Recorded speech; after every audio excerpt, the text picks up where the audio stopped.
Hola, ¿qué tal? Bienvenidos a este análisis. Hoy vamos a meternos de lleno en un tema que, honestamente, es fascinante.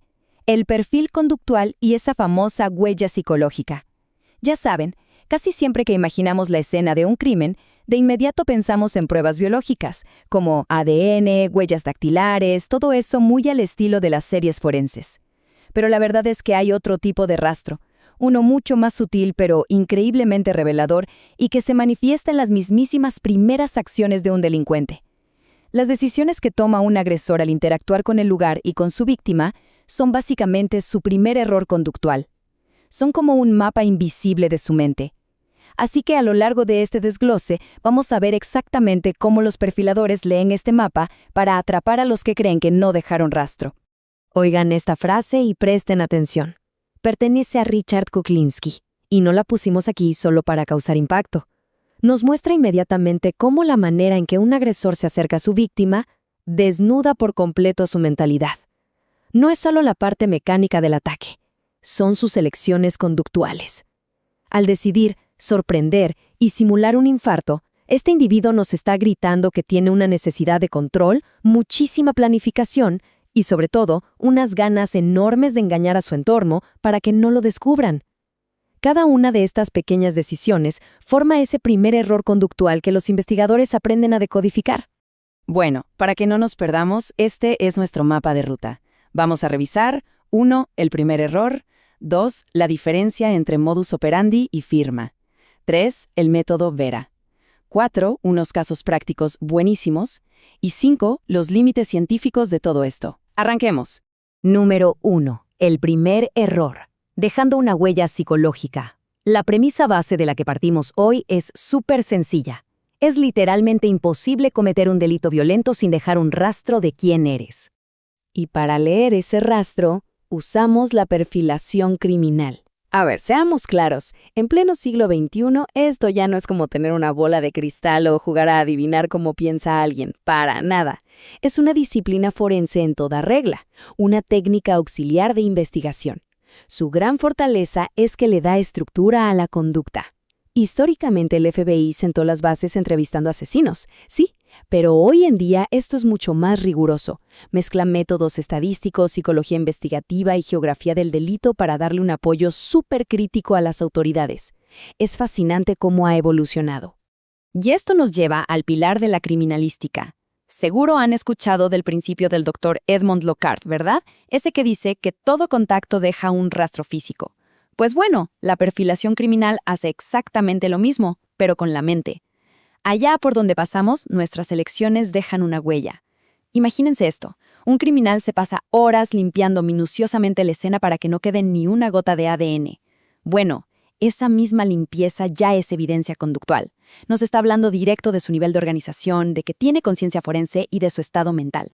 Número 2. Modus operandi contra firma, decodificando la huella. Para entender realmente a un criminal, tenemos que separar su logística de sus motivos más oscuros.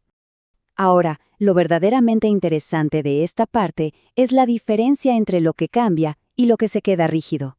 El modus operandi es dinámico, es el cómo. Es algo que el criminal aprende y va puliendo con el tiempo. Tal vez cambia su arma o su manera de acercarse porque descubrió algo más fácil. Es puramente funcional. Pero por otro lado está la firma. La firma es estática, es el por qué. Son cosas que el sujeto hace y que literalmente no le sirven de nada para cometer el crimen o para huir, pero las hace porque satisfacen una necesidad psicológica enorme en su interior, como dejar una marca o usar un nivel de violencia que no era necesario. Esa es la motivación real. Si desarmamos el modus operandi, nos encontramos con que está hecho de elecciones muy específicas y, lo más importante, muy observables. Fíjense en cómo se acerca a la víctima, tal vez mediante engaños o de sorpresa, cómo controla la situación, el tipo de arma que usa y, por supuesto, por qué la eligió a ella. Investigadores clave en este campo han demostrado que analizar estos puntos es oro puro, porque aunque el criminal vaya mejorando su técnica, por así decirlo, siempre suele haber una consistencia, un patrón reconocible a lo largo de todos sus crímenes. Número 3. Pilares del método Vera.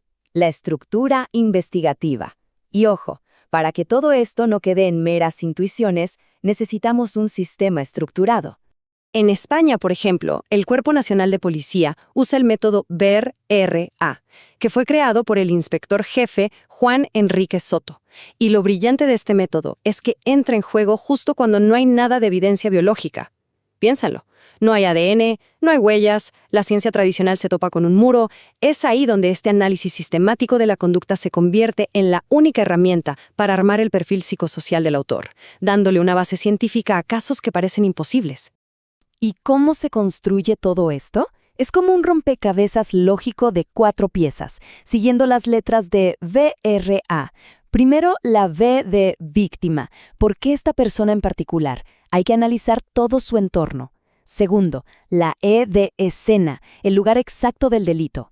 Tercero, la R de reconstrucción. Esto es súper clave, organizar cómo pasó todo cronológicamente, el antes, durante y después. Y para cerrar, la A de autor, el momento donde aglutinas todo lo que inferiste para construir la cara del sospechoso y facilitar su captura. Número 4. Casos prácticos de perfilación. La teoría en acción. A ver cómo estos pilares se sostienen en el mundo real con casos documentados. Empecemos con un caso súper conocido, Ted Bundy, y más en concreto lo que pasó en el Parque Estatal Lake Sammamish, cuando desaparecieron Janice Ott y Denise Nasland. Pero ojo, no vamos a hablar del amarillismo del caso. Aquí lo que hace la perfilación criminal es poner la lupa única y exclusivamente sobre sus errores conductuales puros en ese escenario particular. El punto crucial aquí es ver cuando la psicología aplasta a la logística. Toda la documentación nos dice que Bundy tenía una impulsividad y una voracidad tan brutales que literalmente sabotearon su propio modus operandi. Su necesidad psicológica era tan desbordante que lo cegó por completo, haciendo que cometiera errores gravísimos, como dejar escapar a otras chicas en el mismo lugar por perder el control. No fueron errores técnicos ni de principiante, fueron grietas conductuales que salieron de su patología, probando que el estado mental siempre traiciona al criminal.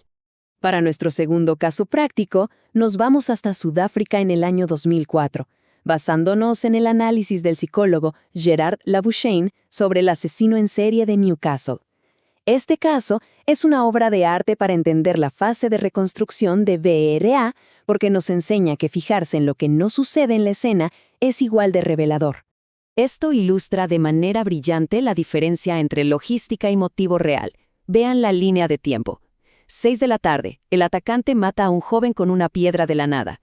Minutos después, arrastra a la chica a una zanja y la agrede sexualmente. Pero el dato de oro viene al final. Le ordena vestirse, la deja ir y no se roba absolutamente nada. 0. El hecho de que no falte ni una moneda de la escena destruye la teoría del robo. La violencia extrema y el asalto fueron su firma. Era una necesidad psicológica pura. Lo que lo motivó quedó plasmado para siempre en esa reconstrucción. Nuestro tercer caso se enfoca directo en el primer pilar de VRA, la víctima. Es un caso en Colombia donde la pregunta central era: ¿por qué alguien atacaría específicamente a este grupo de personas? Resulta que no era nada aleatorio. Mediante análisis conductual, se dieron cuenta de que las víctimas eran elegidas meticulosamente por su oficio de mototaxistas. El agresor buscaba la ubicación, la disponibilidad y la vulnerabilidad exacta que venía con ese trabajo. Esa victimología encajaba como un guante con sus propias fantasías. Esto demuestra que la simple elección de a quién atacar ya te abre una ventana enorme a la mente del criminal. Y llegamos al número 5. Límites y sesgos cognitivos. La ciencia de la perfilación. Porque claro, para que todo esto no parezca un juego de adivinanzas, hay que hablar de los errores humanos. La literatura experta advierte muchísimo sobre 2 peligros gigantes. Primero, la famosísima visión de túnel, que es cuando el investigador llega a la escena con una teoría armada en su cabeza y solo recolecta la información que le da la razón, desechando por completo lo que no encaja. Gravísimo. Y el segundo, que es súper común, es el error fundamental de atribución. Esto pasa cuando el analista cree que todo, pero absolutamente todo lo que hay en la escena es producto de la profunda psicología del sujeto, ignorando que, a veces el entorno exterior te obliga a hacer cosas. Para que este último error nos quede súper claro, imaginen un caso de un asesino en serie donde, de repente, la última víctima sobrevive. Un perfilador súper sesgado podría armar un libro entero diciendo que el criminal experimentó un cambio en su ritual interno o que perdió el interés. Pero si haces un análisis objetivo, quizás descubras que solo pasó alguien caminando por la calle, hizo ruido y el criminal huyó para que no lo vieran, así de simple. Si ignoras el entorno por querer sonar súper psicológico, el perfil se va a pique. Y esta frase lo resume a la perfección. Es la regla de oro. No somos los terapeutas del criminal. Un analista no está haciendo psicoanálisis clínico por control remoto. Todo dato en un perfil debe ser comprobable y verificable. Por ejemplo, si dices que el agresor tiene conocimientos anatómicos porque los cortes en la víctima fueron casi quirúrgicos, perfecto, eso se basa en evidencia física comprobable. Pero, en el momento en que la investigación empieza a divagar sobre traumas de la infancia, sin ninguna prueba física, te alejas por completo de atrapar al culpable real. Bueno, después de repasar todo esto, desde cómo cambia el modus operandi frente a la rigidez de la firma, pasando por la precisión del método BERA y hasta los sesgos que nos pueden nublar el juicio, la ciencia es súper clara. Toda decisión en una escena criminal proyecta la sombra de quien la cometió. Así que les dejo esta pregunta para reflexionar. Con todo lo que sabemos hoy, ¿es verdaderamente posible ejecutar un crimen de esta magnitud sin dejar una sola huella psicológica? Todo parece apuntar a que el primer gran error de un asesino ocurre muchísimo antes, incluso de que se derrame la primera gota de sangre.